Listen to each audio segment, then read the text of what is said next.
রিয়া নেই অভ্রর জীবনে, নিধির জীবনে কেউ নেই। বেচারি একদম একা। তার একটা ভরসাযোগ্য আশ্রয়স্থল দরকার। দরকার একজন নিজের মানুষের সাথে, তার যার সাথে দিন শেষে মনের সকল কথা শেয়ার করতে পারবে, সুখ দুঃখ ভাগ করে নিতে পারবে, নির্দ্বিধায় সব রকম আবদার করতে পারবে। সেই মানুষটা তো অভ্র হতে পারে। অভ্র হতেই পারে। বেশ কিছুদিন ধরে যে এই কথা ভাবছে, যার কারণে আজকে এমন একটা স্বপ্ন দেখা। তাও এমন একটা স্বপ্ন দেখলো যেখানে কিনা তাকে সবাই ভুল বুঝলো।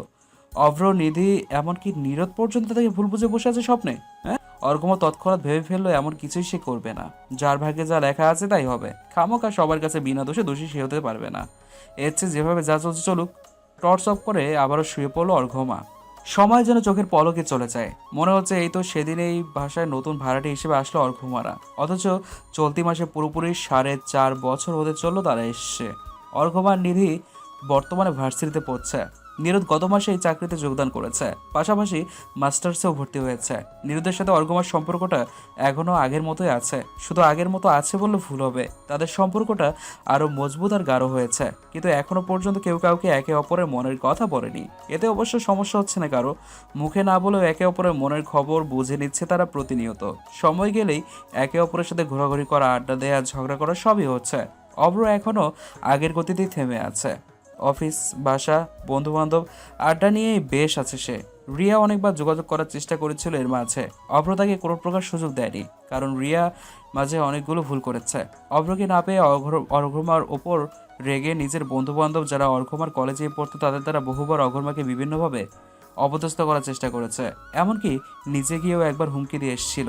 ফলস্বরূপ অর্ঘমার কাছ থেকে সব শুনে অভ্র নিজে রিয়ার সাথে দেখা করে তাকে দুটো থাপ্পড় সমেত হুমকি ফিরিয়ে দিয়ে এসেছিল।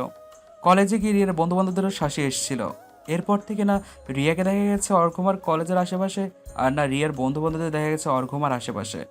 নিধি শুধুমাত্র নিজের ক্যারিয়ারের দিকে ফোকাস রেখে এগিয়ে যাচ্ছে। এই পরিবারের লোকগুলোর উপর নিধি কৃতজ্ঞ। তার কৃতজ্ঞতা ভাষায় প্রকাশ করা যাবে না।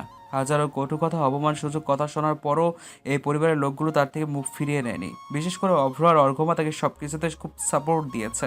এরা দুজন একবারের জন্য তাকে এটা ভাবতে দেয়নি যে সে একজন বাইরের মানুষ। সব সময় তাকে এই পরিবারের একজন সদস্য মনে করে ট্রিট করেছে। এত ভালো মানুষে যে হয় তা অভ্র আর অর্ঘমাকে না দেখলে নিধি জানতোই না। এমনকি নীরদ পর্যন্ত তাকে যথেষ্ট স্নেহ করে। শুধু অর্ঘমার মা একটু ব্যতিক্রমেই যা। অফিস শেষে ক্লান্ত শরীর নিয়ে বাসায় ফিরেই অবাক হয়ে গেল নীরদ। তাদের বসার ঘরে অর্ঘমার বাবা মা বসে আছে।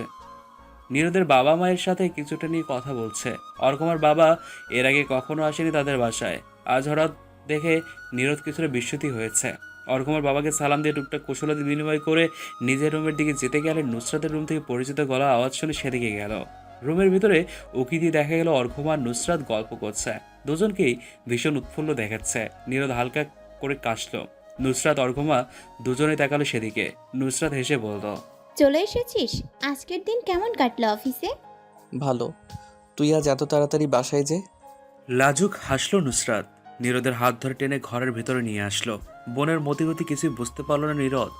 রুগুসকে বলল, লজ্জা পাওয়ার মতো কি বললাম? একটা খবর আছে। তোর জামাই তোর জন্য সতীন নিয়ে এসেছে। নুসরাত রেগে কান বলে দিল ভাইয়ের। নীরদ হাসতে লাগলো কানে হাত দিয়ে। নাক ফুলিয়ে নুসরাত বলল, ভালো মুডে কথাটা বলতে চেয়েছিলাম তোকে, তুই তা হতে দিলি কই? গরু একটা, তুই মামা হবি।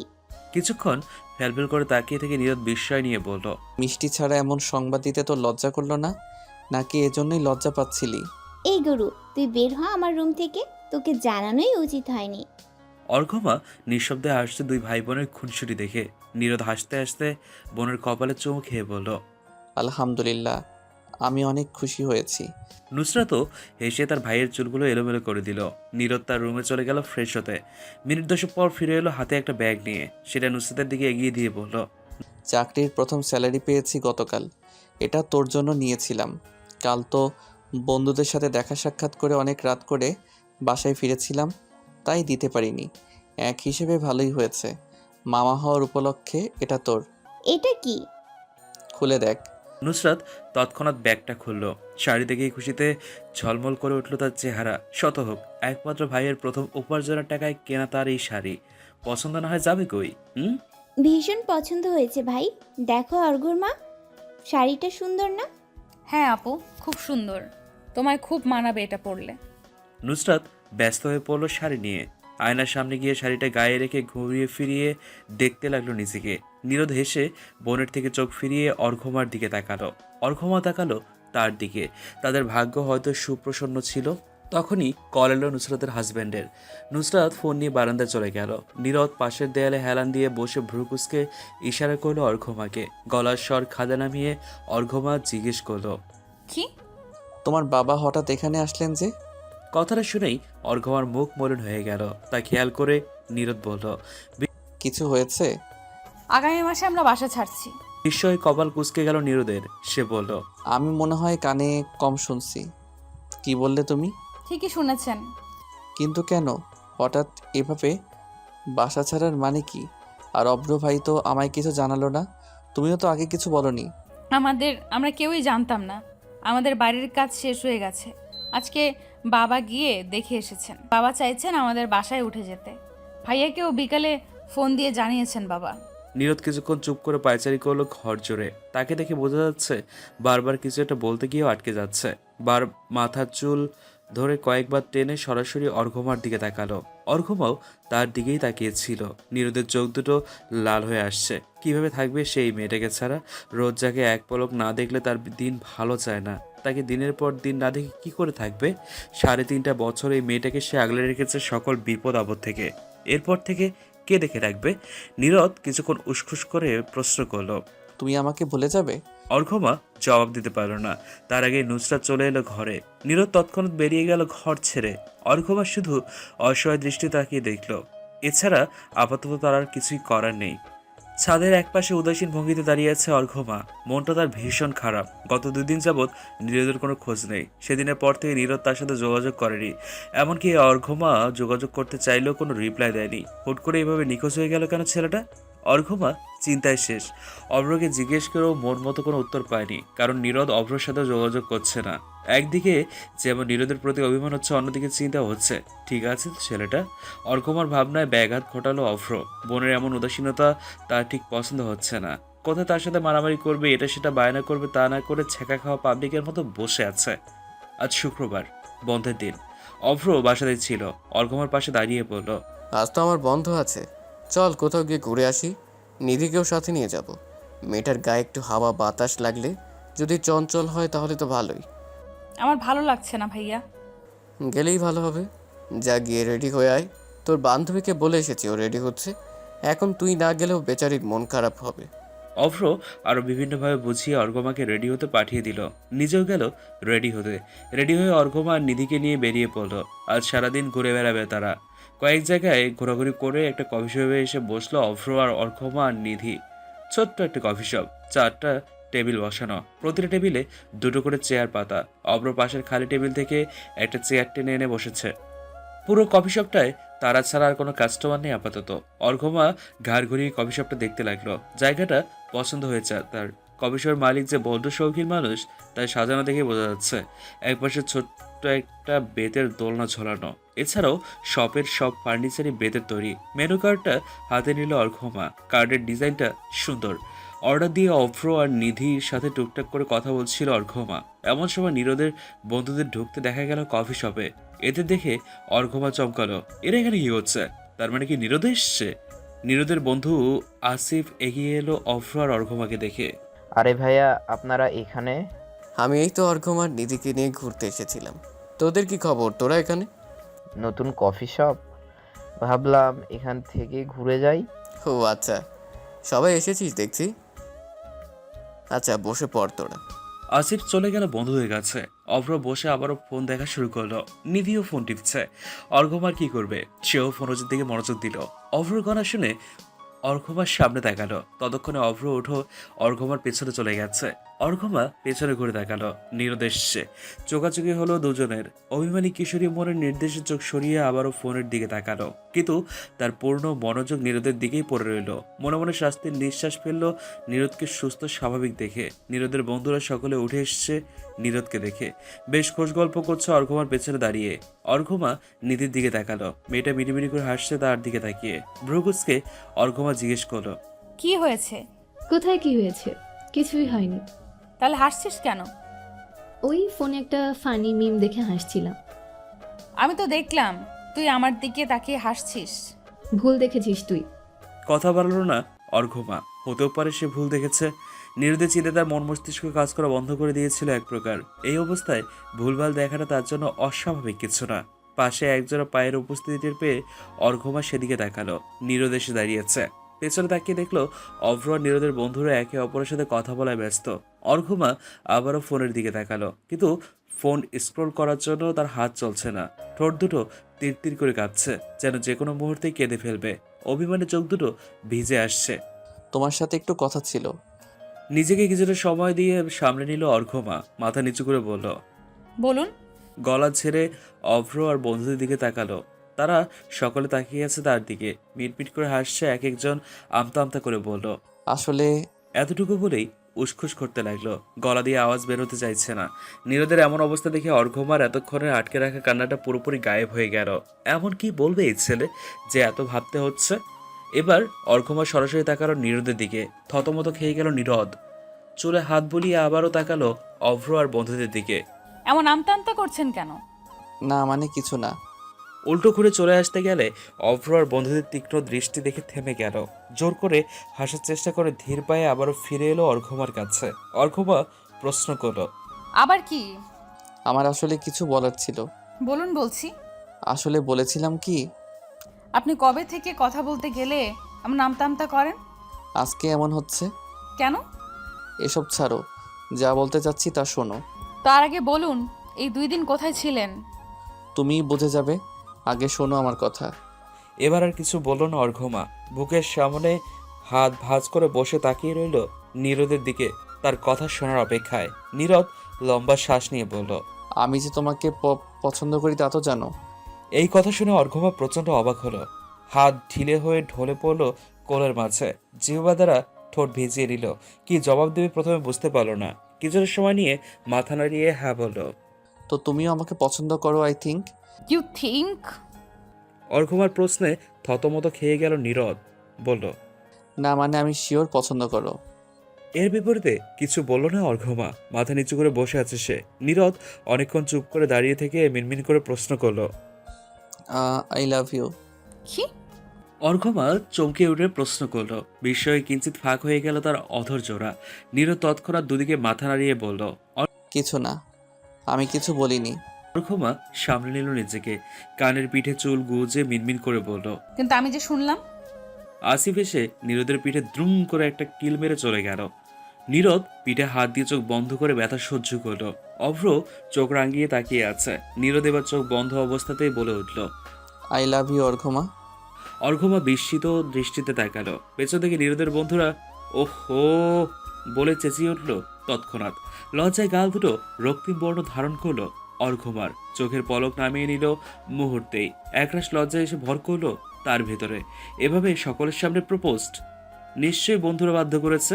তার উপর অভ্র আছে এখানে, তার মানে সেও জানতো এই বিষয়ে। এসব তাদের প্ল্যান ছিল। অর্ঘমা চোখ বন্ধ করে ফেললো। লজ্জায় তার কান দিয়ে ধোঁয়া বেরোচ্ছে। নীরদের সব বন্ধুরা এবার সামনে চলে এসছে। আসিফ এসে নীরদের গলা জড়িয়ে ধরে বলল। কি অগম্মা, আমার বন্ধুটাকে পছন্দ হয় না? অবশ্য পছন্দ হওয়ার কোনো কারণ নেই, ও তো একটা গাধা। আমি বলি কি, তুমি ওর প্রপোজাল রিজেক্ট করে দাও। নীরদ চোখ বড় বড় করে তাকিয়ে আসিফের পিঠে দুমদাম করে পরপর দুটো কিল বসিয়ে দিল। অর্ঘমার এই মুহূর্তে মনে চাচ্ছে এখান থেকে পালিয়ে বাসায় গিয়ে কম্বল জড়িয়ে খাপটি মেরে বসে থাকতে। এত লজ্জায় সে এর আগে কখনো পড়েনি। অভ্র বলল। তাহলে তোর জবাব কি আমরা নেগেটিভ ধরে নিব? যদি তাই হয় তাহলে তো না। কি না? আসিফ হেসে বলল। আরে বুঝো না কেন, ওর লাজে রাঙা চেহারাটাই বলে দিচ্ছে রিপ্লাই পজিটিভ। অভ্র ভ্রুকুসকে জিজ্ঞেস করলো। সত্যি? লাজুক হেসে মাথা নেড়ে সম্মতি প্রকাশ করলো অর্ঘমা। সবাই আরো একবার চিল্লিয়ে নিজেদের উল্লাস প্রকাশ করলো। অর্ঘমা চোখ বন্ধ করে মুখ ঢেকে বসে রইল। নীরদ ভ্রুকুসকে বলল। এটা কি হলো? কি? আমাকে আই লাভ ইউ বলানোর জন্য তোরা যে অত্যাচার করলি, ওর বেলায় তাহলে উল্টো কেন? ওকেও মুখে বলতে হবে। এটা তোমাদের ব্যাপার, আমাদের কাজের এতটুকুই ছিল। তাছাড়া বেচারি লজ্জায় এমনিতেই গড়াগড়ি খাচ্ছে, এখন আই লাভ ইউ টু বলাতে গেলে ওকে আর খুঁজেই পাওয়া যাবে না। এটা ঠিক না। এটা ঠিক, তুই যা বলবি সেটাই ঠিক। অভ্র নীরদের গলা জড়িয়ে ধরে বলল। ও কিন্তু আমার কলিজা, ওর খেয়াল রাখিস, কোনো কষ্ট দিবি না ওকে, নাহলে কিন্তু তোর একদিন কি আমার একদিন। নীরদ চোখের ইশারায় আশ্বস্ত করলো অভ্রকে। অর্ঘমা চোখ রাগিয়ে অভ্রকে উদ্দেশ্য করে বলল, তার মানে এই 2 দিন তোমার সাথে ওনার যোগাযোগ ছিল না, কথাটা তুমি আমায় মিথ্যা বলেছিলে? অভ্র জিহবায় কামড় দিয়ে নীরদের পেছনে গিয়ে দাঁড়িয়ে পড়ল। আমার কোনো দোষ নেই, ও চাচ্ছিল তোকে প্রপোজ করতে কিন্তু সাহসে কুলিয়ে উঠতে পারছিল না, নার্ভাস ছিল প্রচণ্ড, তাই সাহস জোগাতে তোর সাথে 2 দিন যোগাযোগ বন্ধ রেখেছিল আর প্র্যাকটিস করছিল কিভাবে প্রপোজ করা যায়। আমাকে বলেছিল তোকে মিথ্যে বলতে। অর্ঘমা আর চোখে তাকালো নীরদের দিকে। নীরদ তার দিকে তাকিয়েছিল। আসিফ অভ্রকে উদ্দেশ্য করে বলল, এই অঘম্মা, তুমি শুনেছো তোমার ভাই আর তোমার প্রেমিকা মিলে যে একটা কাণ্ড ঘটিয়েছে? অর্ঘমা আসিফের দিকে তাকিয়ে বলল, কি? যে কফি শপে তুমি বসে আছো, এটা তোমার ভাই আর প্রেমিক দুজনে মিলে দিয়েছে। বিস্ময়ে হতভম্ব অর্ঘমা তার ভাই আর নীরদের পানে চোখ বড় বড় করে তাকালো। নীরদ দুজনেই দাঁত বের করে হাসল। অভ্র আর নীরদ। অর্ঘমা বিস্মিত সুরে প্রশ্ন করল, আসলেই? হ্যাঁ, মাস 2 হয়েছে, সামান্য কিছু টাকা জমিয়েছিলাম দুজনে, তা দিয়েই সবটা করেছি। পরিচিত কয়েকজনকে দায়িত্বে রেখেছি। অভ্রর কথায় অর্ঘমা খুশি হয়ে বলল, জায়গাটা ভীষণ সুন্দর, সবাই পছন্দ করবে, শুভকামনা রইল। সবাই যার যার মতো চেয়ার টেনে বসলো। অভ্র আর নীরদ গেল দায়িত্বরত কর্মীদের সাথে কথা বলতে। অর্ঘমা নিধিকে উদ্দেশ্য করে বলল, তুই আগে থেকেই জানতি নীরদ ভাই আজ আমায় প্রপোজ করবে? হ্যাঁ, অভ্র ভাই আর নীরদ ভাই বলেছে কিভাবে প্রপোজ করবে তা আমার সামনেই ডিসকাস করেছে, কিন্তু নীরদ ভাই সেসব শোনেননি। তিনি বলেছেন অত ফিল্মিভাবে তিনি কিছু করতে পারবেন না, যা বলবেন সরাসরি বলার চেষ্টা করবেন, কারণ তার প্রচণ্ড নার্ভাস ফিল হচ্ছিল। এত রসকসীন প্রপোজ মনে হয় এই পৃথিবীতে আমিই পেলাম একমাত্র। তবুও আমার আফসোস নেই, যাকে চেয়েছি তাকেই পেয়েছি। It's enough. তোদের দুজনকে পাশাপাশি মানাই ভালো, একদম পারফেক্ট মনে হয়, যেন একে অপরের জন্যই তৈরি। তার উপর আবার ভাইয়া মানুষটা ভীষণ ভালো, তুই না বলতেই অনেক কথা বুঝে যায়, তোর কত কেয়ার করে। এমন মানুষ পাওয়া ভাগ্যের ব্যাপার। তুই খুব লাকি অর্ঘ্য, সঠিক মানুষটাকে পেয়েছিস জীবনে। খেয়াল রাখিস একে অপরের। মৃদু হাসলো অর্ঘমা। কিচ্ছু বলল না। তাকালো কাউন্টারের সামনে দাঁড়িয়ে থাকা নীরদের দিকে, যে এখন দায়িত্বরত কর্মীদের সাথে কথা বলতে ব্যস্ত। এভাবে এত সহজে নিজের পছন্দের মানুষটাকে সে পেয়ে যাবে ভাবতেই পারেনি। বুকের ভিতরে অদ্ভুত এক অনুভূতি হচ্ছে। সোডিয়াম আলো আলোকিত রাস্তা, মোটামুটি নির্জন পরিবেশ। আকাশে থেমে থেমে মেঘের গর্জন ভেসে আসছে। রাস্তার পাশ দিয়ে হেঁটে চলছে নীরদ ও অর্ঘমা। কফি শপ থেকে তারা একা বেরিয়েছে, বাকিরা সবাই যার যার মতো চলে গেছে। নিধি অভ্রের সাথে বাসায় চলে গেছে, মূলত তাদের কিছুটা একান্ত সময় কাটাতে দেওয়ার জন্য সকলের চলে যাওয়া। দুজনই বেশ চুপচাপ, একে অপরের ভেতরে চলা অনুভূতি নীরবে অনুভব করার চেষ্টায় আছে দুজনেই। অর্ঘমার হাতের সাথে বারবার নীরদের হাতের ছোঁয়া লাগছে। মৃদু হাসি লেপ্টে আছে তার ঠোঁটে। নীরদ কিছুক্ষণ ইতস্তত করে ধীর গতিতে অর্ঘমার হাতের আঙ্গুলের ফাঁকে নিজের হাতের আঙ্গুল গুঁজে দিল। চমকে হাতের দিকে অপলকে তাকিয়ে নীরদের দিকে তাকালো অর্ঘমা। অপর হাতে কপালের সামনে আসা চুলগুলো কানের পিঠে গুজে দিয়ে লাজুক হেসে রাস্তার দিকে তাকালো। প্রশ্রয় পেয়ে শক্ত হলো নীরদের হাতের ভাঁজ। অন্য হাতে মাথার চুলগুলো এলোমেলো করে আবারও ঠিক করলো। মেঘের গর্জনের পাশাপাশি ঝমঝমে বৃষ্টি নামলো। নীরদ আশেপাশে তাকিয়ে কিছুটা দূরে টং দোকান দেখে অর্ঘমার হাত ধরে সেদিকে দৌড় দিল। ছাউনের নিচে দাঁড়িয়ে নিজের জামা ছেড়ে নিল অর্ঘমা। নীরদ পকেট থেকে রুমাল বের করে কিছু না বলে চুপচাপ অর্ঘমার চুলে লেগে থাকা পানি মুছে দিল। মুগ্ধ চোখে থেকে দেখল অর্ঘমা। নিজের জামা কাপড়ে লেগে থাকা পানি ঝাড়তে ঝাড়তে নীরদ দোকানের ভিতরে তাকিয়ে অর্ঘমাকে উদ্দেশ্য করে বলল, চা খাবে? হ্যাঁ, খাওয়া যায়। বৃষ্টি দেখতে দেখতে চা খাওয়ার মজাই আলাদা। দোকানিকে 2 কাপ চা দিতে বলে প্যান্টের পকেটে হাত রেখে দাঁড়াতেই কিছু একটা মনে পড়লো নীরদের। পকেট হাতড়ে আর চোখে অর্ঘমার দিকে তাকালো। অর্ঘমা তখন গলার স্ক্রাব ঠিক করতে ব্যস্ত। অর্ঘ্য, নীরদের ডাকে থেমে গেল অর্ঘমার হাত। পাশে তাকিয়ে দেখলো নীরদ দ্বিধান্বিত দৃষ্টিতে তাকিয়ে আছে তার দিকে। কিছু বলবেন? প্যান্টের পকেট থেকে হাত বের করে অর্ঘমার সামনে এনে হাতের মুঠ খুলল। চেইনের খুব সুন্দর একটা ব্রেসলেট তার হাতে। অর্ঘমা এবার সরাসরি তাকালো নীরদের দিকে। প্রথম বেতন পেয়ে সবার জন্য কিছু না কিছু নিয়েছিলাম। এটা নিয়েছিলাম তোমার জন্য, কিন্তু দিতে সাহস পাইনি, কারণ এটা আলাদা। তোমার ফ্যামিলি স্বাভাবিকভাবেই নিত না এই ব্যাপারটা। আর আসল কথা হলো, আগে দিলে তুমিই নিতে না এটা। কিন্তু এখন তো নিতে সমস্যা নেই। আর তোমার বাবা মা কিছু জিজ্ঞেস করলেও অব্র ভাই সামলে নিতে পারবে। অর্ঘমা কিছু না বলে মৃদু হেসে নিজের হাতে গিয়ে দিল। নীরদের চোখ জোড়া খুশিতে চকচক করে উঠল। ব্রেসলেটটা দ্রুত অর্ঘমার হাতে পরিয়ে দিল। ব্রেসলেটটা ভীষণ পছন্দ হলো অর্ঘমার। আমার আসলে মেয়েদের জিনিসপত্রের ব্যাপারে তেমন কোনো আইডিয়া নেই, তাই কি নিব বুঝতে পারছিলাম না। অনেক খোঁজার পর এটা এক দেখাতেই পছন্দ হয়ে গিয়েছিল বলে নিয়েছি। তোমার পছন্দ হয়েছে? খুব পছন্দ হয়েছে, থ্যাংক ইউ। ঠোঁট কামড়ে হাসলো নীরদ। দোকানদার ডাকে এগিয়ে গিয়ে চা নিয়ে এসে একটা কাপ অর্ঘমার দিকে এগিয়ে দিল। অর্ঘমা সেটা নিতেই নীরদ পকেট থেকে রুমাল বের করে অর্ঘমার দিকে এগিয়ে দিয়ে বলল, রুমাল দিয়ে কাপটা পেঁচিয়ে ধরো, তাহলে আর হাতে গরম লাগবে না। মুচকি আসলো অর্ঘমা। এতগুলো বছর এসবে সে অভ্যস্ত হয়ে গেছে। ছেলেটা বড্ড কেয়ারিং। নুসরাতের কাছে শুনেছে যে মেয়ে নীরদের লাইফ পার্টনার হবে সে নাকি ভীষণ ভাগ্যবতী হবে। তখন অর্ঘমা মনে মনে হাসতো, কারণ ইতিমধ্যে সে নীরদের সকল কেয়ারিং উপভোগ করেছে। নীরদের লাইফ পার্টনার হিসেবে নিজেকে কল্পনা করতো প্রায় সময়। আজ সে অফিসিয়ালি নীরদের গার্লফ্রেন্ড হয়েছে। স্ত্রী হতেও সময় লাগবে না এখন। নীরদের কথা মতো রুমালটা দিয়ে কাপটা পেঁচিয়ে ধরে বৃষ্টি দেখতে দেখতে চা পান করতে লাগলো। এর মধ্যেই অভ্রর কল এসেছিল। নীরদ তার সাথে কথা বলে নিয়েছে। বৃষ্টি কিছুটা কমতেই অর্ঘমাকে দাঁড় করিয়ে রেখে রিক্সা খুঁজতে লাগলো। রিক্সা পেতেই দুজনে রিক্সায় উঠল। প্রত্যেকবারের মতো এবারও অর্ঘমা রিক্সায় ওঠার পর তার জামা ওনা ঠিক করে দিয়ে তারপর রিক্সায় উঠল নীরদ। রিক্সা চলতে আরম্ভ করলে এবার অর্ঘমা নিজে থেকে নীরদের হাত ধরল। অবাক হয়ে তার দিকে তাকালো নীরদ। অর্ঘমা মুখ ঘুরিয়ে অন্যদিকে তাকিয়ে আছে দেখে মৃদু হাসল। হাতের বাঁধন আরো শক্ত করে আশেপাশে ভালো করে দেখে নিয়ে অর্ঘমার হাতের ওপর চুমু খেলো। কেঁপে উঠে বিস্মিত দৃষ্টি তাকালো অর্ঘমা। এবার নীরদ অন্যদিকে তাকালো। অর্ঘমার বিস্ময় ভাব তখনও কাটেনি। রিক্সার বেলের শব্দ শুনে বিস্ময়ের ঘোর থেকে বেরিয়ে এলো। লজ্জায় গাল গরম হয়ে কান দিয়ে ধোঁয়া বেরোতে লাগলো, কিন্তু অধৈর্যে ছেয়ে গেল হাসির রেখা। বিড়বিড় করে বলল, আমিও আপনাকে ভালোবাসি, ভীষণ ভালোবাসি নীরদ ভাই। বাসার সকল জিনিসপত্র গোছগাছ করা হয়ে গেছে। প্রয়োজনীয় অল্প কিছু জিনিস বাইরে আছে। 4 দিন পর অর্ঘমারা এই বাসা ছেড়ে নিজেদের বাসায় উঠবে।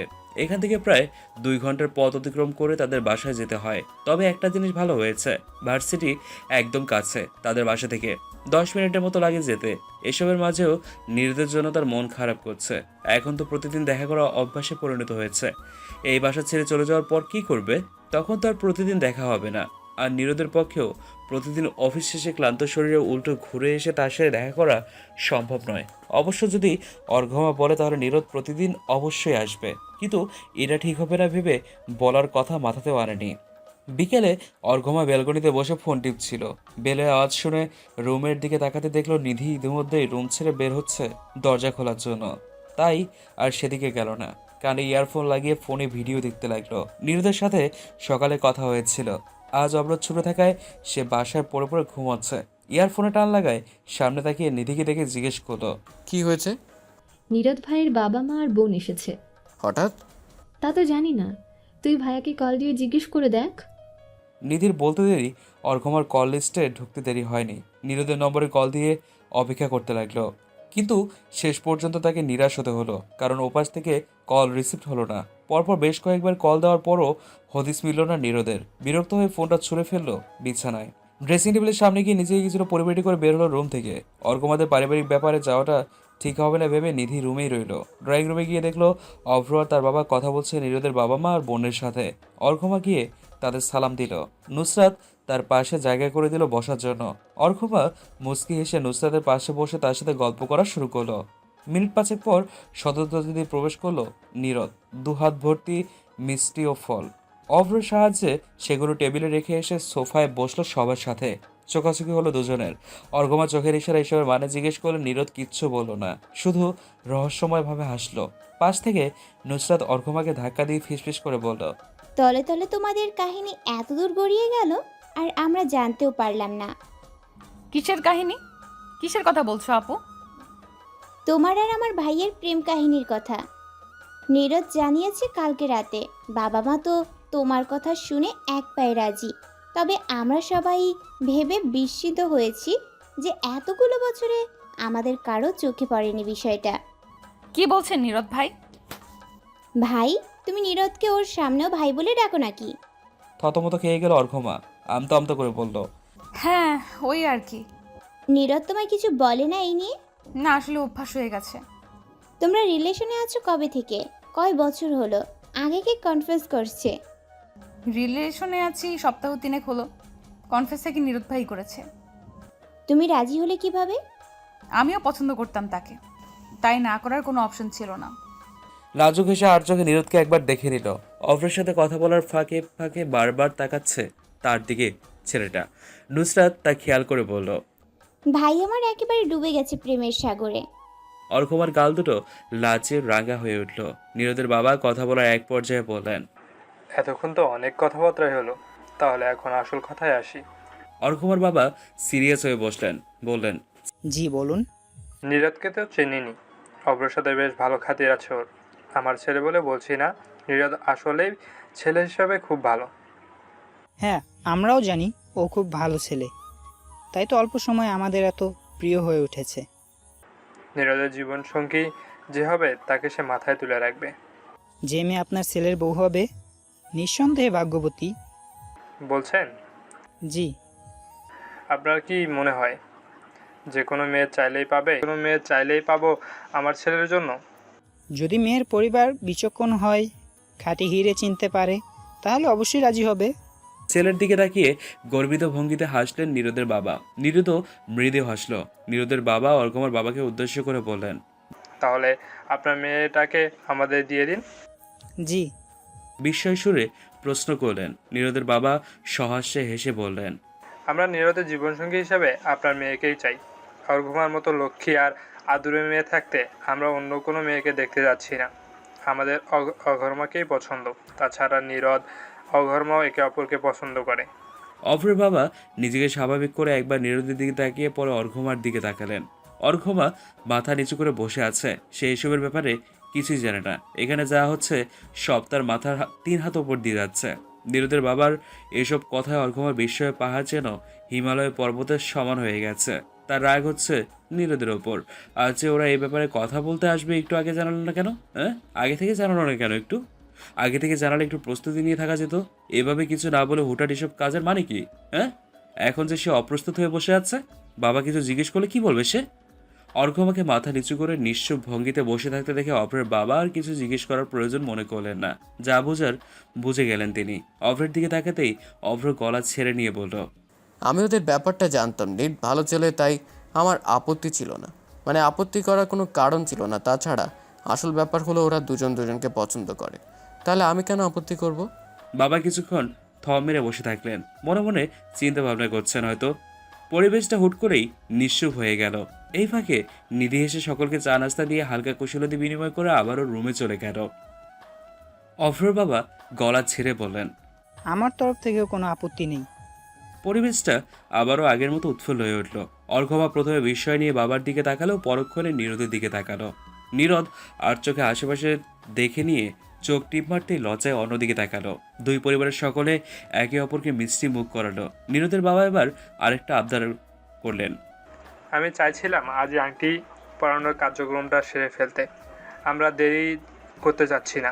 আসলে অঘর্মার পরীক্ষা আছে শুনলাম, পরীক্ষার পর বিয়েটা সেরে ফেলতে যাচ্ছি। এত তাড়াতাড়ি? জি, ওরা দুজন যখন দুজনকে পছন্দ করে তখন আর দেরি করার কি দরকার? একটা মাত্র মেয়ে তো, তাই আমি চাইছিলাম সময় নিয়ে কিছু করতে। চিন্তা করবেন না, এর মধ্যেই সব হয়ে যাবে। আমরা আছি তো। ঠিক আছে, আপনারা যখন এত করে বলছেন আর ছেলেমেয়েরও কোনো আপত্তি নেই, তখন আর না করব না। পরক্ষণে আবার বললেন। হাতে তো তাহলে একদমই সময় নেই। চিন্তা করবেন না, হয়ে যাবে সব কিছু। আপাতত না হয় আংটিটা বদল হয়ে যাক। হ্যাঁ অবশ্যই, দাঁড়ান আমি আসছি। অভ্রের বাবা ভেতরে রুমে গেলেন। ফিরে এলেন কিছুক্ষণ পর হাতে একটা ছোট্ট বক্স নিয়ে। সোফায় বসে বললেন। মেয়ে এখন বড় হয়েছে, এমন একটা দিন আসবে ভেবেই এই আংটিটা কিছুদিন আগে বানিয়ে রেখেছিলাম, কিন্তু দিনটা যে এত তাড়াতাড়ি আসবে সেটা ভাবিনি। অর্ঘমাকে উদ্দেশ্য করে বলেন। তুমি কি চেঞ্জ করবে মামুনি? নুসরাত বাদ সেধে বলল। দরকার নেই আঙ্কেল, এভাবেই ভালো লাগছে। স্কার্ট আর শার্টে ওকে খারাপ লাগছে না। আচ্ছা তাহলে শুরু করা যাক। অর্ঘমাকে বসানো হলো তার বাবা আর ভাইয়ের মাঝে। মিনা বেগম এখানে অনুপস্থিত, তিনি ঘুরতে গিয়েছেন তার বান্ধবীর সাথে। এমন একটা গুরুত্বপূর্ণ মুহূর্তে মাকে ছাড়া শুভ কাজ সারতে একদমই ভালো লাগছিল না অর্ঘমার, কিন্তু কিছু করার নেই। মায়ের সাথে তার সম্পর্ক খুব জঘন্যভাবে একেবারে শেষ হয়ে গেছে। মিনা বেগম এখন আর তাকে মেয়ে বলে পরিচয় দেয় না, কেউ জিজ্ঞেস করলে বলে তার একটা মাত্র ছেলে। এসব শুনে খুব কষ্ট হয় অর্ঘমার। মিনা বেগমের এই দুর্ব্যবহারে যে শুধু নিধিকে এই বাসায় নিয়ে আসার জন্য তা না, অর্ঘমা অনেক আগেই টের পেয়েছে নিধি তো শুধুমাত্র নাম মাত্র, কিন্তু আসল ঘটনা অন্য জায়গায়। এ নিয়ে বছরখানেক আগে ভীষণ বড় রকমের একটা ঝগড়া লেগেছিল বাসায়। সেদিন অর্ঘমা প্রচণ্ড ভেঙে পড়েছিল। সেদিনের কথা ভাবলে এখনও অর্ঘমার দুচোখ ফেটে জল গড়িয়ে পড়তে চায়। দুরু দুরু বুকে বাবা ভাইয়ের মাঝে বসে চোখ তুলে তাকালো নিরোদের দিকে। নিরোদের মুখে খুব শুকনো এক হাসির রেখা, সেটা কেউ বুঝতে না পারলেও অর্ঘমার চোখ এড়ালো না। হঠাৎ কিছু একটা মনে পড়ার ভঙ্গিতে ঘাড় উঁচু করে আশেপাশে তাকালো। নিধি নেই কোথাও। অভ্রের দিকে তাকিয়ে ফিসফিস করে বলল, নিধি কোথায়? ওকে ডেকে নিয়ে এসো ভাইয়া। আম্মু তো নেই এখন। আমার এমন গুরুত্বপূর্ণ মুহূর্তে যদি নিধিও না থাকে তাহলে। মন খারাপ করিস না, আমি তোর বান্ধবীকে নিয়ে আসছি। অর্ঘমা মাথা নাড়িয়ে প্রায় সায় জানাতেই অভ্র সোফা ছেড়ে উঠে গেল। নিধিকে পাওয়া গেল রুমের বারান্দায়, গ্রিলের সাথে হেলান দিয়ে বাইরের দিকে তাকিয়ে আছে। এই মেয়েটাকে সে হাতে কোনো কয়েকবার মাত্র হাসতে দেখেছে, কোথাও কথাও বলে খুব কম আর আস্তে। মেয়েটার চাপা স্বভাব দিন দিন যেন আরও বাড়ছে। বাইরে বের হলে রাস্তায় কোনো পরিবার দেখলেই দাঁড়িয়ে পড়ে। বাবা মা যখন তাদের বাচ্চাদের আদর করে তখন নিধির চোখ দুটো টলমল করে। মাঝে মাঝে লুকিয়ে কাঁদে মেয়েটা। সবই খেয়াল করেছে অভ্র। তার খারাপ লাগে না নিধির জন্য। এমন কপাল যে কেন হলো মেয়েটার? কেন হলো? দীর্ঘশ্বাস ছাড়া অভ্র এগিয়ে যায় সামনে। গলা ঝাড়তেই পেছনে তাকালো নিধি। বাইরে চলো, অর্ঘমা তোমায় ডাকছে। কেন? ওর এমন গুরুত্বপূর্ণ মুহূর্তে ও তোমাকে পাশে চায়। অ্যাজ এ বেস্ট ফ্রেন্ড এটা তোমার দায়িত্ব। গুরুত্বপূর্ণ মুহূর্ত মানে কি হচ্ছে ওখানে? অর্ঘমাকে আংটি পরাতে এসেছে। সামনে তোমাদের এক্সাম আছে, সেটা শেষ হলেই বিয়ের আয়োজন শুরু হবে। নিধির মুখটা বিস্ময় হয়ে গেল। অভ্রের হাসি পেল নিধির অবস্থা দেখে। হাসি চেপে বলল, জলদি চলো, তোমার জন্য আংটি পরানো স্থগিত রয়েছে। হ্যাঁ সত্যি সত্যি আজ অর্ঘমার এঙ্গেজমেন্ট? হ্যাঁ, কিন্তু এভাবে হঠাৎ? মূলত ওদের সম্পর্ক নিয়ে কথা বলতে এসেছিল। এখন নির্দেব বাবা চাচ্ছেন আংটি পরিয়ে যেতে। বাবাও রাজি। যাক, ভালোই হলো। অর্ঘমা তো আজ হাতে ঈদের চাঁদ পেয়েছে। হাসলো অভ্র। নিধি মৃদু হেসে বলল, চলুন। নিধি আগে আগে যেতেই অভ্র হাসি মুখে তার পেছন পেছন গেল। নীরদরা চলে যেতে অর্ঘমার রুমে এসে ধপ করে বিছানায় শুয়ে পড়ল। মনের ভিতরে এক অন্যরকম উত্তেজনা কাজ করছে। একটু আগেই তার বাগদান সম্পূর্ণ হয়েছে, কথাটা যেন তার বিশ্বাসই হচ্ছে না। প্রথমে নীরদের উপর রাগ লাগলেও এখন তার ভীষণ ভালো লাগছে। আজকের এই সারপ্রাইজের জন্য নীরদকে একটা টাই করতে মন চাচ্ছে। ফোন হাতে নিতে স্ক্রিনে নীরদের মেসেজ দেখতে পেল। সারপ্রাইজ কেমন লাগলো? অর্ঘমা মৃদু এসে রিপ্লাই করলো, ভীষণ ভীষণ ভীষণ ভালো।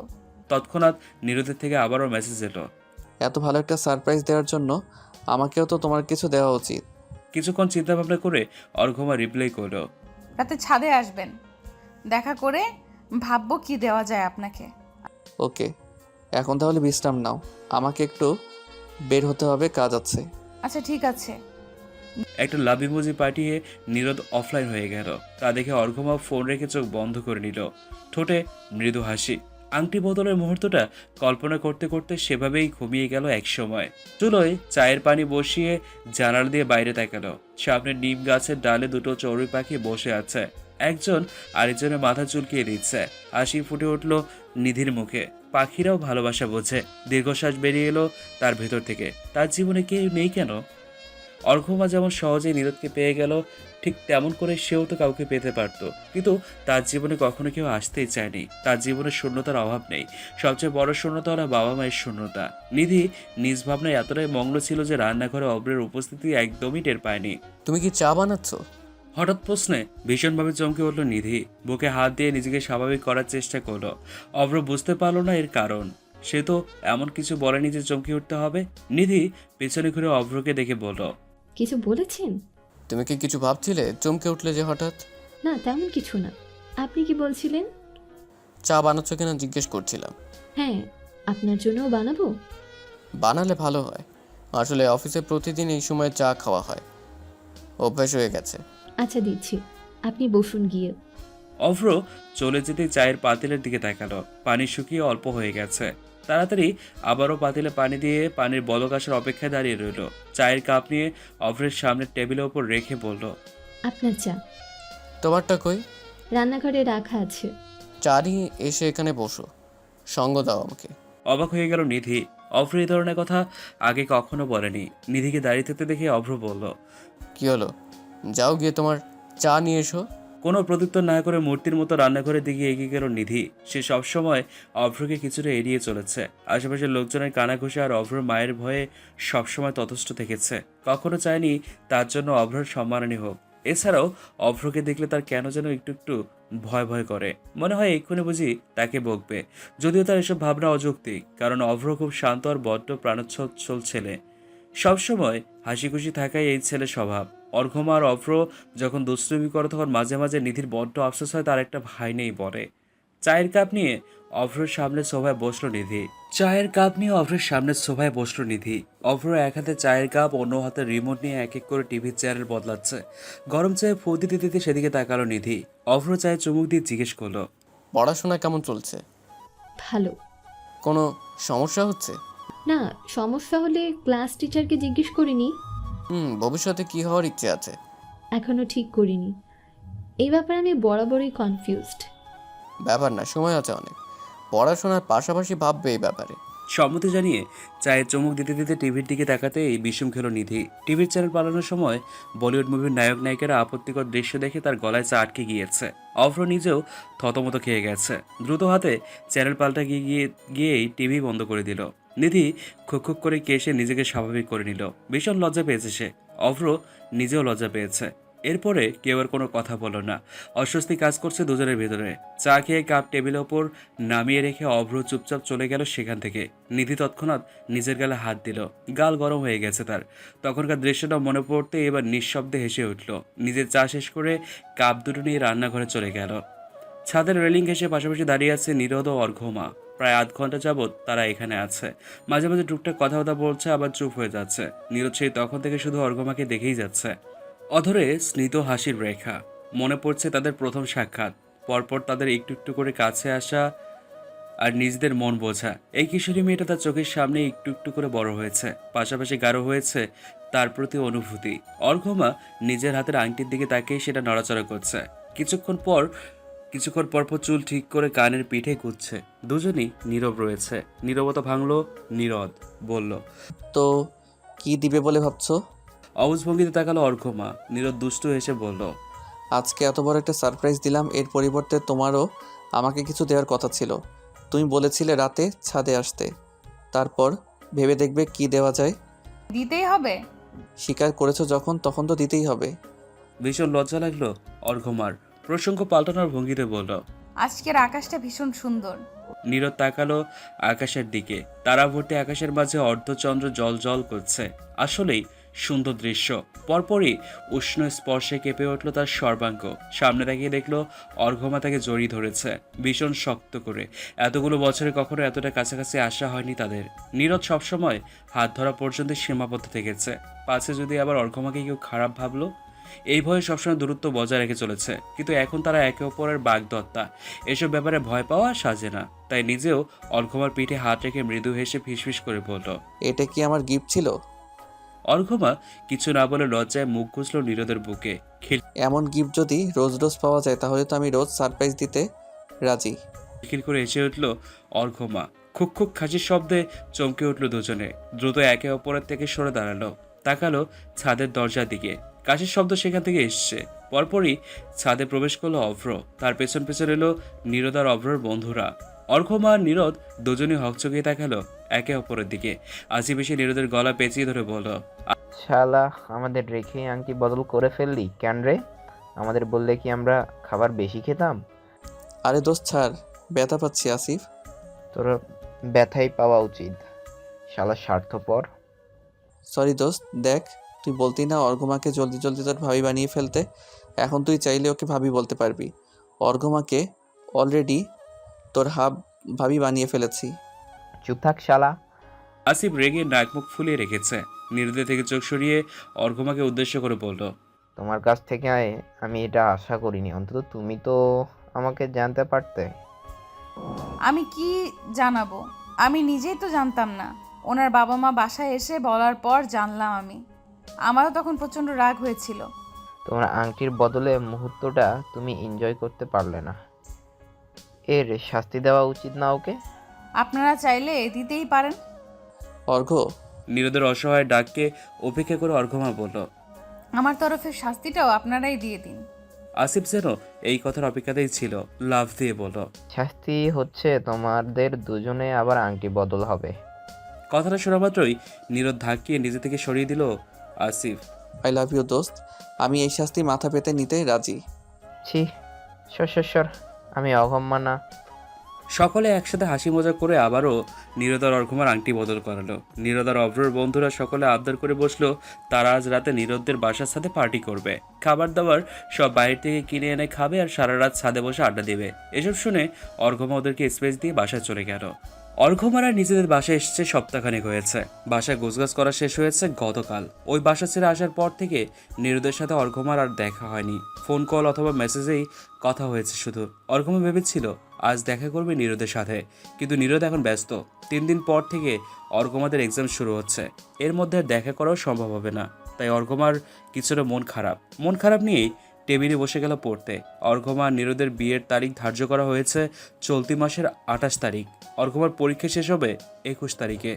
বিয়ের তারিখ অর্ঘ্যমাই এগিয়ে এনেছে নীরদকে বলে। এই বাসায় থাকার মতো রুচি আর তার মাঝে নেই। মিনা বেগমের ব্যবহার দিন দিন জঘন্যর চেয়েও জঘন্য হয়ে যাচ্ছে তার প্রতি। ছোটবেলা থেকেই অর্ঘ্যমা খেয়াল করেছে মা তাকে তেমন একটা আদর করে না, সবসময় অভ্রকেই মাথায় তুলে রাখে। এর কারণটা তখন না জানলেও এখন জানে অর্ঘ্যমা। সত্যিটা যদিও তার মানতে কষ্ট হয়, তবুও সত্যি তো সত্যি। বছরখানেক আগে একদিন বাবা মায়ের রুম থেকে কথা কাটাকাটি শব্দ পেয়ে এগিয়ে গিয়েছিল সেখানে। সে ছিল দরজার আড়ালে। যখন বুঝতে পেরেছিল তাকে নিয়ে কথা কাটাকাটি হচ্ছে তখন কপালে ভাঁজ পড়েছিল। পরক্ষণে সেই ভাঁজ মিলিয়ে গেল মিনা বেগমের কথা শুনে। অর্ঘ্যমার প্রতি তার এত অবহেলার কারণ অর্ঘ্যমা এই বাসার মেয়েই নয়, অপরের বাবার একমাত্র চাচাতো ভাইয়ের মেয়ে অর্ঘ্যমা। তারা গ্রামে থাকতো। মেয়ে হয়ে জন্মেছিল বলে অর্ঘ্যমার বাবা তার চেহারা পর্যন্ত দর্শন করেননি। স্ত্রী তাকে বিশ্রী ভাষায় গালিগালাজ করে বাড়ি থেকে বেরিয়ে গিয়েছিলেন। বাড়ি ফিরেছিলেন নতুন বউ নিয়ে। স্বামীর এমন বেইমানি সহ্য করতে না পেরে অর্ঘ্যমার মা গলায় দড়ি দিয়ে আত্মহত্যা করেন। অর্ঘ্যমার বাবার দ্বিতীয় স্ত্রী জানায় সে সতীনের মেয়েকে ঘরে রাখবে না। অর্ঘ্যমার বাবাও মত দেন সেই কথায়। ঠিক করা হয় শহরের অনাথ আশ্রমে রেখে আসবেন অর্ঘ্যমাকে। কোনো একভাবে এই কথা জানতে পারেন অভ্রের বাবা। তৎক্ষণাৎ তিনি গ্রামের উদ্দেশ্যে রওনা দেন। চাচাতো ভাইয়ের বাড়ি গিয়ে এই অন্যায়ের বিরুদ্ধে রুখে দাঁড়ানোর চেষ্টা করেন। আলোচনার এক পর্যায়ে কথা কাটাকাটি হয় অনেক। পুরো গ্রামবাসী জড়ো হয় সেখানে। অর্ঘ্যমার সৎমা জানায় যদি অর্ঘ্যমা এখানে থাকে তাহলে তিনি নিজেই একদিন মেরে ফেলবেন এই মেয়েকে। তার সংসারে সতীনের সামান্যতম চিহ্নও তিনি রাখবেন না। পরে আর কোনো উপায় না পেয়ে অভ্রের বাবা অর্ঘ্যমাকে সাথে নিয়ে আসেন। বাসায় আসার পর অভ্রের মা সব শুনে চেঁচামেচি করেন, কিন্তু অভ্রের বাবার শক্ত জবাবের কাছে হার মানতে বাধ্য হন। তার আবার বরাবরই নিজের সংসার নিয়ে একটু ভয় ছিল। গরিব ঘরের মেয়ে তিনি। নুন আনতে পান্তা ফোড়ানোর মতো অবস্থা ছিল তার বাড়িতে। না খেয়ে থাকতে হতো প্রায়ই। চাওয়া পাওয়া পূরণ করা তো সেখানে বিলাসিতা ছিল মাত্র। অভ্রের বাবার সাথে বিয়ে হওয়ার পর থেকে সচ্ছল জীবনযাপন করা শুরু করেছেন তিনি। কথা কাটাকাটি বা ঝগড়াঝাটির কারণে যদি সম্পর্ক ডিভোর্স পর্যন্ত গড়িয়ে যায় তখন এই ভয়ে সবসময় নিজেকে এইসব ব্যাপার থেকে গুটিয়ে রেখেছেন। তাই এক প্রকার বাধ্য হয়েই অর্ঘ্যমাকে মেনে নেন, কিন্তু মন থেকে কখনো মানতে পারেননি। অভ্রও জানে না যে অর্ঘ্যমা তার আপন বোন নয়। মূলত এটাই কারণ অর্ঘ্যমাকে অপছন্দ করার। নিধি তো শুধুমাত্র একটা ছুতো ছিল। আসলে তিনি বহু বছর ধরে চাইছিলেন অর্ঘ্যমা যেন তার থেকে দূরে দূরে থাকে। তাই সুযোগ পেয়ে নিধিকে ছুতো বানিয়ে অর্ঘ্যমার সাথে ঝামেলা করেছিলেন সেদিন। নিধি পরীক্ষা দিয়ে হাসি মুখে হল থেকে বের হলো। অর্ঘ্যমা তার জন্য অপেক্ষা করছিল। তার পরীক্ষাও যথেষ্ট ভালো হয়েছে। পরীক্ষার ব্যাপারে কথা বলতে বলতে বের হলো দুজনেই। গেটের সামনে দাঁড়িয়ে অর্ঘ্যমা বলল, তুই বাসায় চলে যা, আমি পরে আসবো। কেন? কোথায় যাবি? নীরদ ভাইয়ের সাথে দেখা করতে যাব। অনেক দিন হয়েছে দেখা হয় না। নেক্সট এক্সামের আগে 4 দিন বন্ধ আছে, তাই এখন দেখা করতে চাচ্ছিলাম। বান্ধবীর দেখি তর সইছে না। চুপ থাক অসভ্য। বুঝতে পেরেছি। কোথায় দেখা করবি? ক্যাফেতে। একা একা এত দূর যাবি? মাঝ রাস্তা থেকে নীরদ ভাইয়ের সাথেই যাব। উনি অফিসের থেকে বেরিয়েছেন। আচ্ছা তাহলে যা, সাবধানে যাবি কিন্তু। আর নীরদ ভাইয়ের সাথে দেখা হওয়া মাত্রই আমাকে কল করে জানিয়ে দিবি। ঠিক আছে। অর্ঘমার রিক্সা নিয়ে চলে যেতে নিধিও বাসার উদ্দেশ্যে হাঁটতে লাগলো। কিছুতে যাওয়ার পর হঠাৎ নিধি দাঁড়িয়ে গেল। তার চোখ পড়েছে অভ্রের উপর, যে এখন রাস্তার পাশে এক মেয়ের সাথে কথা বলছে। মেয়েটাকে নিধি চেনে। কলেজে দেখা গেলেন এই মেয়েটা এসে অর্ঘমাকে হুমকি দিয়েছিল, এমনকি নিজের বন্ধু বান্ধবদের দিয়েও অনেক জ্বালিয়েছে তাদের। পরে অভ্র আর নিরোধ গিয়ে পাল্টা হুমকি দিয়ে এসেছিল বলে এদের হাত থেকে রক্ষা পেয়েছিল। এই মেয়ের সাথে অভ্র কি কথা বলছে? কথা বলার মাঝে অভ্র চোখ পড়লো তার দিকে। হকচকে উঠল নিধি। দ্রুত সেখান থেকে চলে যাওয়ার জন্য পা বাড়াতে অভ্র লম্বা লম্বা পা ফেলে এগিয়ে এলো। তার চোখ মুখ শক্ত হয়ে আছে, দেখে মনে হচ্ছে রেগে আছে। নিধির হাত ধরে টেনে নিয়ে রিয়ার সামনে গেল। নিধি এতটাই চমকে গেছে যে অভ্রকে কিছু বলতে ভুলেই গেছে। রিয়ার কথা ধ্যান ভাঙলো নিধির। রিয়া চোখ রাঙিয়ে প্রশ্ন করলো, চুপ কি অভ্র? কে এ মেয়ে? তুমি ওর হাত ধরে টেনে নিয়ে এলে কেন? হালার বাস্তে আমার পেছন ছাড়তে বলেছিলাম তোমাকে, তুমি তো শুনলে না, তাই তুমি যাতে আমার পেছন ছাড়ো তার ব্যবস্থা করতে এনেছি ওকে। ও হলো নিধি, অর্ঘমার বেস্ট ফ্রেন্ড আর আমার হবু বউ। নিধি কিছু একটা বলতে চাচ্ছিল, এর আগেই অভ্রের কথা শুনে তার কপালে চোখ উঠে গেছে। কথা বলার মতো ভাষাই হারিয়ে ফেলেছে সে এক মুহূর্তের জন্য। ততক্ষণে রিয়া চেঁচিয়ে উঠেছে। চেঁচামেচি শুনে নিজেকে স্বাভাবিক করে নিল নিধি। এখনই তার ছোট্টখাটো একটা হার্ট অ্যাটাক হয়ে যেত বোধ হয়। রিয়া আর অভ্র দুজন কথা কাটাকাটি করছে। নিধি ফেলফেল করে তাদের দিকে তাকিয়ে আছে। তাদের কথা শুনে বুঝতে পারলো যে এই মেয়েটাই রিয়া, অর্থাৎ অভ্রের প্রাক্তন, অভ্রের এক্স। মেয়েটা যে সুবিধা নয় তা নিধি শুধু শুনেছিল অর্ঘমার কাছ থেকে, আর আজ দেখেও নিল। হ্যাঁ, রিয়া অভ্রকে সত্যি ভালোবাসে, এটা সত্যি, কিন্তু তার ভালোবাসার ধরনটা টক্সিক। নিধি দীর্ঘশ্বাস ছাড়ল। অভ্র এখনও তার হাত ধরে আছে শক্ত করে। তার অবস্থাটা হচ্ছে এমন, ছেড়ে দে মা, কেঁদে বাঁচি। অভ্র আর রিয়ার চেঁচামেচি এক পর্যায়ে সহ্য করতে না পেরে বিরক্ত হয়ে নিধি নিজেই চেঁচিয়ে উঠল। তীক্ষ্ণ দৃষ্টিতে রিয়ার দিকে তাকিয়ে বলল, কানের নিচে দুইটা পড়লে তাহলে কথা মাথায় ঢুকবে। এক পেঁচার কতক্ষণ ধরে শুনছি, সোজা কথা কি সোজাভাবে মাথায় ঢুকে না? কাকের মতন কা কা করে সারা রাস্তা মাথায় তুলে ফেলছে একেবারে। নিজেকে কি বিশ্ব সুন্দরী মনে করো যে অভ্র তোমাকে ছাড়া অন্য কোনো মেয়েকে ভালোবাসতে পারবে না বলছো বারবার? চেহারাটা আয়নায় গিয়ে একবার দেখে নিও। যে না চেহারা, নাম রাখছে পেয়ারা। যত সব ফাউল। আর কখনো যেন অভ্রর ধারের কাছেও না দেখি তোমাকে, নাহলে একেবারে চোখ দুটো তুলে ফেলবো। আমার ধৈর্যের একটা সীমা আছে, সেই সীমাটা লঙ্ঘন করো না। কথা শেষ করে নিধি উল্টো অভ্রের হাত ধরে টানতে টানতে হাঁটা ধরল। অভ্র রিয়া দুজনেই বেগমের মতো দাঁড়িয়েছিল এতক্ষণ। রিয়া হা করে তাদের যাওয়ার পানে তাকিয়ে আছে, আর অভ্র বিস্মিত দৃষ্টিতে হা করে তাকিয়ে আছে নিধির দিকে। তার মস্তিষ্ক এখনো ব্যাপারটা স্বাভাবিকভাবে নিতে পারেনি। পুরো ব্যাপারটা তার মস্তিষ্কে প্যাঁচ লেগে গেছে, সেটাই এখন ছাড়ানোর চেষ্টায় আছে সে। নিধি চুপচাপ বসে আছে অভ্রের সামনে। অভ্র শান্ত দৃষ্টিতে তাকিয়ে আছে তার দিকে। পুরো বাসা শুনশান। অভ্রের বাবা ব্যবসার কাজে বেরিয়েছে। অভ্রের মা গিয়েছেন হয়তো তাদের কোনো বান্ধবীর বাসায়। এখন সারা বাসায় শুধুমাত্র অভ্র আর নিধি উপস্থিত। মিনিট 10 হয়েছে তারা এসছে বাসায়। বাসায় ঢুকেই অভ্র নিধির হাত টেনে ধরে তাকে সোফায় বসিয়েছে। নিজেও চুপ করে বসে আছে সামনে। এখন নিধির মনে হচ্ছে সে বেশি বেশি বলে ফেলেছে। ওদের পার্সোনাল কথার মাঝে তার ঢোকাটা উচিত হয়নি, কিন্তু তখন তার মাথাও ঠিক ছিল না। দুজনের মাঝে দাঁড়িয়ে পিষতে হচ্ছিল তাকে। এত চেঁচামেচি একাধারে শুনতে শুনতে মেজাজ বিগড়ে গিয়েছিল তার, তাই তো মুখ ফসকে গিয়েছিল। অভ্র সোফায় আরাম করে হেলান দিয়ে বসলো, গলা ঝেড়ে নিয়ে বলল, আমার জন্য এক গ্লাস পানি নিয়ে এসো। জি। পানি নিয়ে এসো।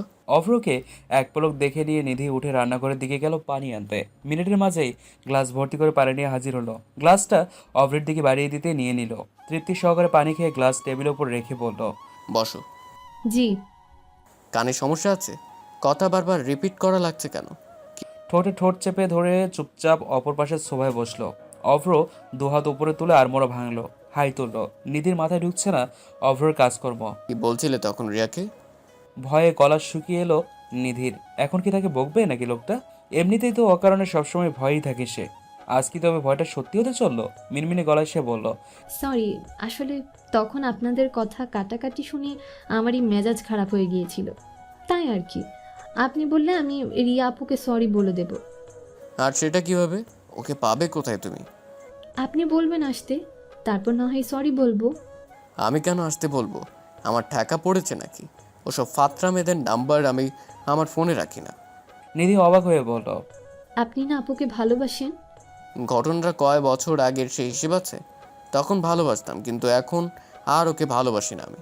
ওর প্রতি থাকা অনুভূতিগুলো ওই নষ্ট করে দিয়েছে। মানে আমি আপুকে যে এত কথা বলে আসলাম, আপনি রাগ করেননি? হুম, একটু না, উল্টো আমার হাসি পেয়েছে, কিন্তু বিস্ময়ের চোটে হাসতে ভুলে গিয়েছিলাম।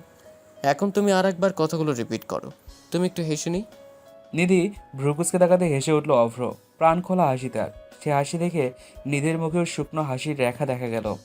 শরীর দুলিয়ে হাসছে অভ্র। এর আগে কখনো এত কাছ থেকে অভ্রকে এভাবে হাসতে দেখা হয়নি। হঠাৎ হাসি বন্ধ করে অভ্র বলে উঠল। Will you marry me? হুম। বিস্ময়ের চোটে হকচকিয়ে গেল নিধি। সে ঠিক শুনছে না ভুল শুনছে ঠিক বুঝতে পারছে না। প্রশ্নবোধক দৃষ্টিতে অভ্রের দিকে তাকিয়ে আছে সে। অভ্র মৃদু হেসে বলল, আমার কথাকে মজা ভেবে উড়িয়ে দেওয়ার মতো ভুল করো না কিন্তু। আমি সিরিয়াস। এসব ব্যাপার নিয়ে মজা করার বয়স আমার নেই। বিয়ের বয়স অলমোস্ট পার হতে চললো। নিধি চোখ বড় বড় করে তাকিয়ে আছে। তাকে দ্বিতীয়বারের মতো চমকে দিয়ে আবারও একই প্রশ্ন করলো Abhra. So will you marry me? দ্বিধান্বিত নিধির গলার আওয়াজ যেন হারিয়ে গেছে। বহু কষ্টে মিলমিলে আওয়াজে সে বলল, না মানে আসলে আমাকে কি কোনো কারণে অপছন্দ তোমার? না, তা নয়। আমি কি ছেলে হিসেবে খারাপ বা তোমার অযোগ্য? একদমই না। আপনার মতো ছেলে সব মেয়েই চায়, আর আপনি আমার অযোগ্য হতে যাবেন কেন? বরং আমি আপনার অযোগ্য। তুমি অযোগ্য হলে নিশ্চয়ই তোমাকে বিয়ের প্রপোজাল দিতাম না। কিন্তু আপনার মা। তার মানে মায়ের কথা বাদ দিলে তোমার কোনো আপত্তি নেই, তাই তো? পুনরায় হকচকিয়ে গেল নিধি। না মানে আসলে আসল নকলের কথা পরে হবে, এখন সিরিয়াস মোমেন্ট চলছে। সো জলদি জলদি বলো। এই অফার কিন্তু সীমিত সময়ের জন্য। আপনি কি সিম কার্ড নাকি? সিম কার্ডের চেয়েও সীমিত এই অব্রকে বিয়ে করার অফার। অস্বস্তি এবং চিন্তায় হাত ঘামতে লাগলো নিধির। দুহাত সমানে কষলে যাচ্ছে সে। কি বলবে না বলবে তা নিয়ে দ্বিধান্বিত তার মন। গলায় খাদে নামিয়ে বলল, নিধি আপনি কেন আমায় বিয়ে করতে চাইছেন? বিয়ে মানুষ কেন করবে? বিয়ে করে বাসর করব, তারপর বছর খানেক বাদে দু একটা বাচ্চা ফুটে বাবা ডাক শুনবো। হ্যাঁ, তুমি চাইলে ওরা তোমাকেই মা বলে ডাকবে। তার জন্য তোমাকে এই বিয়েতে রাজি হতে হবে, না হলে তো মা ডাক শুনতে পারবে না। নিধি বিস্ফোরিত দৃষ্টি তাকিয়ে আছে অভ্রের দিকে। তার কান দিয়ে ধোঁয়া বেরোচ্ছে।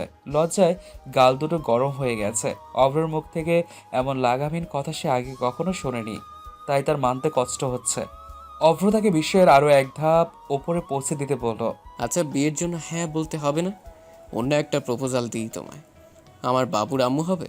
এবার নিধির মন চাইছে নিজের মাথা দেয়ালে গিয়ে ঢুকতে। একটু ভালোভাবে বললে হয়টা কি? হ্যাঁ, আজব লোক তো। অফার কিন্তু শেষ হতে চললো। এত বড় একটা অফার হাতছাড়া করতে চাইছো নাকি তুমি? সেম অফারটা তুমি যদি আমায় দিতে তাহলে আমি সাথে সাথে লুফে নিতাম। আমি আসলে বুঝতে পারছি না। তুমি যদি মাকে নিয়ে চিন্তায় থাকে তাহলে বলবো সেটা নিয়ে তোমাকে ভাবতে হবে না, আমি ম্যানেজ করে নিব। হুম। কি রাজি? ঠোঁটে ঠোঁট চেপে বসে আছে নিধি। কি বলবে বুঝতে পারছে না। মন একবার বলছে রাজি হয়ে যেতে, আবার আশেপাশের লোকজনের কথায় ভয়ে না করে দিতে ইচ্ছে করছে। আর চিন্তাভাবনার মাঝেই অভ্র উঠে এসে তার পাশে বসলো। একদম গা ঘেঁষে চমকে উঠল নিধি। মুহূর্তেই তার গাল জ্বলে উঠল। গলা শুকিয়ে আসতে লাগলো। শুকনো ঢোক গিলে কম্পিত কণ্ঠে বলল, আপনি এখানে কেন? দূরে সরে বসুন কেন? প্লিজ। অফার টাইম কিন্তু শেষ হতে চললো। আপনি বুকের ভেতরটা বারবার কেঁপে কেঁপে উঠছে নিধির। ভয়, অস্বস্তি, উত্তেজনা সব মিলিয়ে নাজেহাল অবস্থা তার। শরীরের লোম সব দাঁড়িয়ে গেছে। কেমন যেন ঠান্ডা ঠান্ডা লাগছে। তার আবার জ্বর আসছে না তো? আমি কি তাহলে তোমার উত্তর না ধরে নিব? না। মৃদু স্বরে চেঁচিয়ে উঠল নিধি। হেসে ফেলল অভ্র। দুষ্ট সুরে বলল, তাহলে হ্যাঁ ধরে নিব। অসহায় দৃষ্টিতে তাকালো নিধি। এমন কেন করছে লোকটা? এভাবে মজা নিচ্ছে তার নার্ভাসনেসের? হ্যাঁ? অভ্র আলতোভাবে নিধির হাত ধরে জোরে হেসে ফেলল। হাত পা তো পুরো ঠান্ডা হয়ে গেছে তোমার, দেখো আবার স্ট্রোক করে বসো না যেন। অভ্র মাথা ঝুঁকিয়ে টুপ করে নিধির গালে চুমু খেয়ে বসল। নিধির মাথায় যেন এবার পুরো বিস্ময়ের পাহাড়টাই ভেঙে পড়ল। হা করে গালে হাত দিয়ে চোখ বড় বড় করে তাকিয়ে আছে সে। তার চুল ঠিক করে কানের পেছনে গুছিয়ে দিতে দিতে অভ্র বলল, উত্তরটা তাহলে আমি হ্যাঁ হিসেবেই ধরে নিলাম, পরে কিন্তু এর নড়চড় করা যাবে না। নিধি ভয়ার্ত চোখে প্রশ্নস্বরূপ দৃষ্টি নিক্ষেপ করতেই অভ্র হেসে বলল, আর নিজেকে প্রস্তুত করো জলদি বিয়ের জন্যে। মায়ের জন্য হয়তো অত ধুমধাম করে বিয়ে করতে পারবো না, কিন্তু বিয়ে আমরা করছি খুব শীঘ্রই। কিন্তু আর কোনো কিন্তু নয়।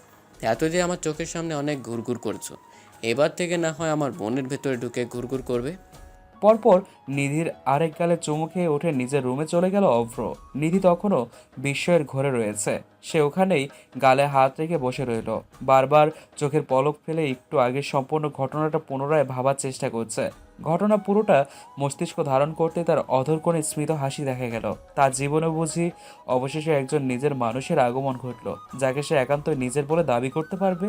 ঘরের দরজা লাগিয়ে বিছানায় গিয়ে টানটান হয়ে শুয়ে পড়ল অভ্র। তার মুখের হাসি বলে দিচ্ছে সে আজ কতটা খুশি। তার এই খুশির কারণটাও স্পষ্ট।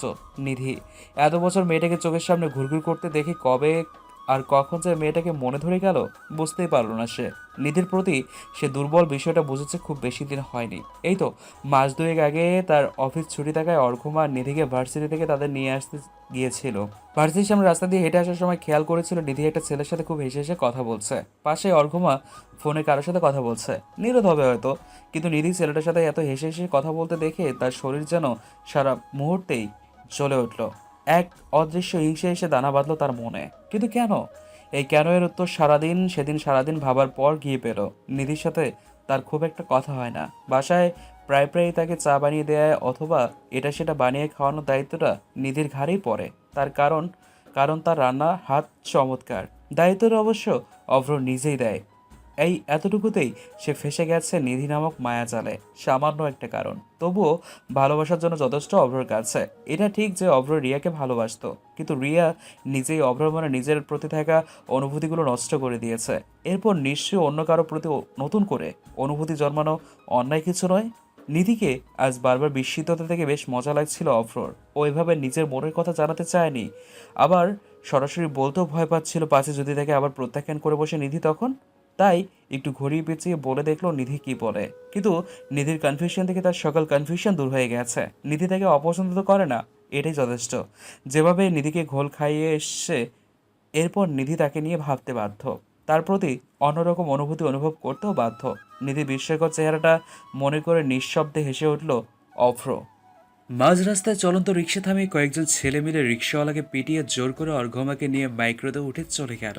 ঘটনাটা এতটাই দ্রুত ঘটলো যে আশেপাশের লোকজনও ঠিকভাবে কিছু বুঝে উঠতে পারলো না। যতক্ষণে বুঝতে পারলো ততক্ষণে মাইক্রোটা তাদের চোখের আড়াল হয়ে গেছে। দিনে দুপুরে মাঝ রাস্তা থেকে একটা যুবতী মেয়েকে অপহরণ। তৎক্ষণাৎ কয়েকজন লোক মিলে আলোচনা করে ব্যাপারটা পুলিশকে জানালো। প্রায় অনেকক্ষণ যাবৎ দাঁড়িয়ে আছে নীরদ। অর্ঘমার কোনো খবরই নেই। বেশ কয়েকবার কল দিয়ে ফেলেছে অর্ঘমার ফোনে। প্রথমবার অর্ঘমার রিসিভ করে আসছি বলেও এরপরে প্রতিবারই নাম্বার বন্ধ বলছে। চিন্তায় এই শীতের মাঝেও নীরদের কপালে ঘামের রেখা দেখা গেল। হাঁটতে হাঁটতে অনেকটা রাস্তা এগিয়ে গিয়েছে, কিন্তু তবুও অর্ঘমার কোনো দেখা নেই। তাই বাধ্য হয়ে এবার অভ্রকে কল করলো। হ্যালো নীর, ভাই একটু বের হতে পারবে? কেন কি হয়েছে? অর্ঘমা ঠিক আছে তো? ভাই ওর জন্যই কল করেছি। ওরা আজ আসার কথা ছিল, আমার সাথে দেখা করতে কথা হয়েছিল যে ও রিক্সা নিয়ে আমার অফিস পর্যন্ত আসবে, তারপর আমরা দুজন একসাথে ক্যাফেতে যাব। কিন্তু গত 1 ঘন্টা যাবৎ অপেক্ষা করেও ওর কোনো খবর পাচ্ছি না। প্রথমে একবার ফোন করেছিলাম, তখন বলল রিক্সায় আছে। এরপর যতবারই কল দিচ্ছি নাম্বার বন্ধ বলছে। চিন্তায় অবস্থা খারাপ হয়ে যাচ্ছে আমার। হাঁটতে হাঁটতে অলমোস্ট ওর ভার্সিটির সামনেই চলে এসেছি আমি, তাও ওর দেখা নেই। তুমি কি একটু বের হবে? আমার মাথা কাজ করছে না। আসছি আমি, তুই ভার্সিটির সামনেই দাঁড়া। আসিফ ওদের কল দিয়ে আসতে বল। কলে থাকা অবস্থায় এক প্রকার দৌড়ে বেরিয়ে গেল অভ্র। পেছন থেকে নিধির গলা ভেসে আসছে। সেদিকে এখন মনোনিবেশ করার বিন্দুমাত্র সময় নেই তার হাতে। তার কাছে এই মুহূর্তে সবথেকে বেশি গুরুত্বপূর্ণ হলো অর্ঘমা। না জানি মেয়েটা কোথায় গেল। অভ্র সারা শরীর চিন্তায় অবশ্যই আসতে লাগলো। বিবস্ত্র অবস্থায় অর্ঘমার নিথর দেহটা পড়ে আছে বিছানায়। সারা শরীরে অসংখ্য কামড় আর খামচির দাগ। ঘরে অন্য কারো উপস্থিতি নেই। বাইরের ঘর থেকে গান বাজনার আওয়াজ আসছে। সাউন্ড বক্সে ফুল সাউন্ডে গান ছেড়ে উল্লাসে মেতে আছে তারা। রক্তিম চোখজোড়া বন্ধ করে হাতে মদের গ্লাস নিয়ে মাতাল অবস্থায় বসে আছে শাকিল। তার বন্ধুরা নাচানাচি করছে অন্যান্য মেয়েদের সাথে। সবার অবস্থায় আউট অফ কন্ট্রোল। শাকিলের এক বন্ধু এসে তার পাশে বসে জড়ানো গলায় বলল, দোস্ত, ওই মেয়েটাকে নিয়ে আবারও একটু মজা করতে মন চাইছে। তো কর গিয়ে, না করছে কে? আজ তো ওকে আনাই হয়েছে মজা করার জন্য। শাকিলের বন্ধু হু হা করে হেসে উঠে চলে গেল অর্ঘমাকে যে রুমে রাখা হয়েছে সেই রুমে। শাকিল নিবু নিবু চোখে তাকিয়ে দেখলো তার বন্ধু রুমে ঢুকে দরজা লাগিয়ে দিল। সে আবারও মদের নেশায় মত্ত হয়ে গেল। আজ শাকিলের কলেজে ঠান্ডা হয়েছে। বিগত 4 বছর যাবৎ ভেতরে জ্বলতে থাকা আগুনটাকে থামিয়ে রেখেছিল। অপেক্ষায় ছিল একটা ভালো সুযোগের। আজ তা পেয়ে গেছে। সেদিন অর্ঘমার বাবা আর ভাইয়ের করা অপমান সে ভরেনি নীরদের করা অপমানও। আর না ভুলেছে নীরদের বন্ধুদের সেই মার, যার জন্য পুরো 4.5 মাস লেগেছিল তার সুস্থ হতে। সেই থেকে অর্ঘমার প্রতি তার ভীষণ রাগটা এতদিন মনের কুঠুরিতে পুষে রেখেছিল। অর্ঘমার দিকে তার নজর বরাবরই ছিল। এতদিন তাকে উঠতে দিয়েছে নিজের মন মতো। এখন ডানা ভাঙার সময় এসে গিয়েছিল বলে ভেঙে দিয়েছে। অর্ঘমাকে নিজের লোক দিয়ে তুলে এনে সকল বন্ধুরা মিলে মেয়েটার দেহটাকে খুবলে খেয়েছে। যেই পর্যন্ত না মন ভরবে সেই পর্যন্ত চলবে। এভাবেই মিলে অর্ঘমার উপর জোর চালাবে। এক ঢিলে সবগুলো পাখিকে সে মেরে ফেলেছে। অর্ঘমার বাবা, অভ্র আর নীরদ সবাইকে একসাথে শিক্ষা দেওয়া হয়ে গেছে ভেবে মাতাল অবস্থায় হাসতে লাগলো শাকিল।